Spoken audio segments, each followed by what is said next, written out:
Il y a une phrase que j'entends beaucoup en début de session de coaching, c'est j'ai honte, mais. Je sais pas si toi aussi, des fois, tu as honte de certains comportements que tu peux avoir dans ta journée de maman, mais j'ai envie au lieu de dire ben, j'ai honte, et puis parfois on a envie de minimiser ça, ou bien de le cacher, etc. Mais en fait, il y a des mamans qui arrivent courageusement en coaching et qui viennent me dire, écoute Naomi, j'ai trop honte. Et je sais, quand elles disent ça, que derrière, il y a très, très, très souvent des prises de conscience extraordinaires.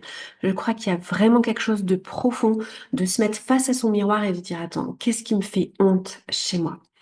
La honte, c'est vraiment un sentiment qui est très important. Ça montre qu'on n'est pas complètement OK avec ce qu'on fait. Ça veut dire qu'on a des pensées dans notre tête sur ce qui devrait être et qu'on voit que notre comportement ne correspond pas à ces pensées ou ces croyances.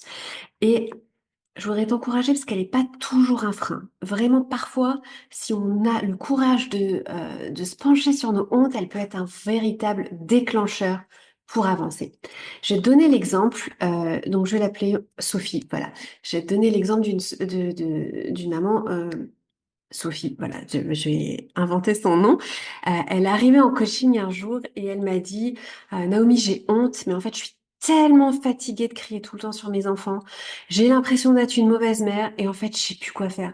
Et j'ai trop honte. Et en fait, elle se sentait complètement épuisée, elle se sentait perdue. Et en fait, son comportement envers ses enfants, ça l'a rongée. Elle voulait pas crier, mais en fait, elle voyait pas d'autre solution. Elle avait l'impression qu'il y avait que ça qui marche. Et en fait, la culpabilité, la honte étaient omniprésents et ça avait été même loin, puisqu'à un moment donné, elle avait même peur de traumatiser ses enfants et en fait d'être une mère toxique, hein. Pendant ce coaching de mémoire, elle a aussi dit, mais en fait, je suis méga toxique, en fait. Je leur fais des câlins et puis 10 minutes après, je leur crie dessus et elle avait honte, c'était horrible. On voyait l'amour de ses enfants ressurgir tellement son degré de honte était fort. Et, euh, et bien évidemment, c'est pas facile de partager tout ça. Mais en fait, en même temps, eh ben, cette honte et ce courage qu'elle a eu de venir en coaching me parler de ça, ben, ça montre qu'il y a vraiment une volonté d'agir différemment, en fait. Et en fait, quand ben, elle m'a déposé ça, cette honte-là qui devait être un trop-plein, elle avait besoin de le déposer à quelqu'un, une maman qui avait aussi beaucoup crié dans sa vie de maman, donc moi je comprends complètement tout ça. Et je lui ai dit, mais en fait, est-ce que cette honte, elle n'est pas un signal de quelque chose de plus profond? Est-ce que cette honte, c'est pas un appel à comprendre d'où viennent tes réactions, en fait, d'où viennent ces cris, en fait, d'où viennent elles? Et en fait, petit à petit, au fur et à mesure du travail de coaching, eh bien, en fait, elle a pris conscience que cette honte, en fait, ça cachait une envie de tout contrôler. Et du coup, ben, les cris, c'était simplement ben, soit l'expression d'une perte de contrôle et que c'était trop désagréable, soit c'était sa peur de l'échec. Parce que, ah ouais, mais s'ils écoutent pas maintenant, qu'est-ce qu'on va penser? On va penser que je suis une mauvaise maman, etc. Et en fait, c'est très drôle parce que finalement, cette peur même d'être une mauvaise maman et cette frustration de peut-être l'être, finalement l'emmener dans un cercle vicieux en disant, ah ouais, mais regarde, je suis effectivement une mauvaise maman puisque je crie. Mais j'ai peur d'être une mauvaise maman, etc. Et du coup, elle était rentrée dans un cercle sans fin où ses cris venaient justifier le fait que selon elle, elle était une mauvaise maman. Et cette peur d'être une mauvaise maman, eh bien, ça l'entraînait à avoir des surplus d'émotions et à crier sur ses enfants pour que le comportement de ses enfants puisse, eh bien, convenir à son idée de maman, de bonne maman, de bonne maman. Et en fait, petit à petit, en fait, cette honte, c'est ça qui est quelque chose de magnifique, c'est qu'en fait, elle a ouvert la porte à la transformation de Sophie. Sophie, elle a commencé à décider à lâcher prise et cette quête de perfection, elle a dit, bon, ok. Maintenant, en fait, je suis là, j'en suis là, qu'est-ce que je fais avec ce que j'ai? Et en fait, elle a compris qu'elle pouvait pas être une maman parfaite, en fait. Elle peut pas, c'est pas possible. Et que cette imperfection, finalement, qu'elle a, mais en fait, pas une faiblesse, c'est une force. Et ensemble, on a vu bah, qu'en acceptant sa fatigue du moment et ses émotions, et ben en fait, elle peut se créer son espace où elle peut réagir différemment.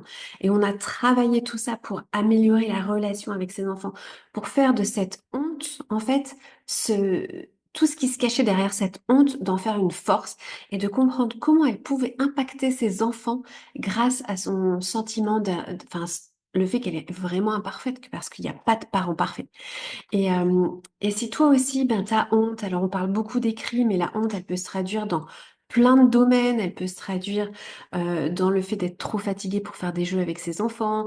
Elle peut se traduire dans le fait de penser qu'on travaille trop, dans le fait qu'on n'est pas assez, qu'on est trop ceci, pas assez cela, que on aimerait bien être plus bienveillant, mais qu'en fait on est méga trop ferme et qu'en fait on a peur d'être laxiste aussi parce qu'on sent qu'il y a un besoin de cadre, etc. Et en fait, toute cette honte-là, vraiment, il y a souvent des pensées derrière qui, en fait, si on se penche et qu'on vient vraiment se pencher sur là-dessus, eh ben, on peut chercher vraiment des trésors qui vont justement débloquer cette boucle sans fin.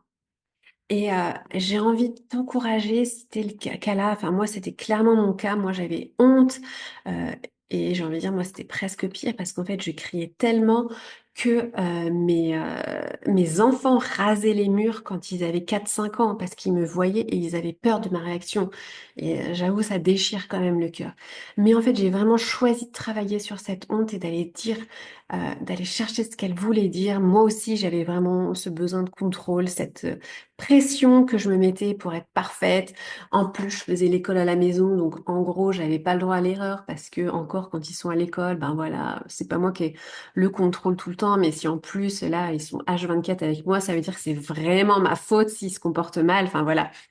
Et du coup, toute cette honte, j'ai besoin de poser des mots là-dessus. Et vraiment, je veux t'encourager toi aussi, si tu as envie d'aller plus en profondeur sur cette honte, ben, n'hésite pas à me contacter. Tu m'envoies un petit message et on voit si on peut parler, comment on peut eh ben, parler de cette honte pour vraiment t'apporter une clarté et vraiment enclencher un changement qui va en plus durer sur des années. Parce que à partir du moment où on identifie à l'intérieur de soi nos faiblesses ou les choses, les pensées qu'on a dans la tête, ben du coup, on va en avoir conscience, on va les corriger petit à petit et ça va faire un changement durable. Et j'aime bien dire que c'est un changement sur plusieurs générations parce que clairement, le travail que j'ai fait en 2009, avec mes 4 aînés, il a encore un impact aujourd'hui sur mes 4 plus jeunes, il a un impact sur ma vie toujours.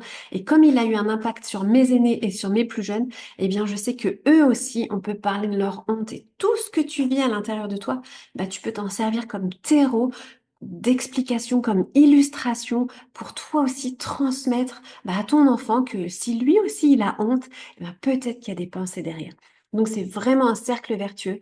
Et écoute, si tu as besoin, n'hésite pas, tu prends un rendez-vous, tu m'appelles, tu m'envoies un message, il y a tout ce qu'il faut en dessous pour prendre contact avec moi. Et puis, si tu as bien aimé ma vidéo, ben, n'hésite pas à t'abonner et activer la cloche des notifications pour être tenu au courant des nouvelles vidéos. Salut, salut!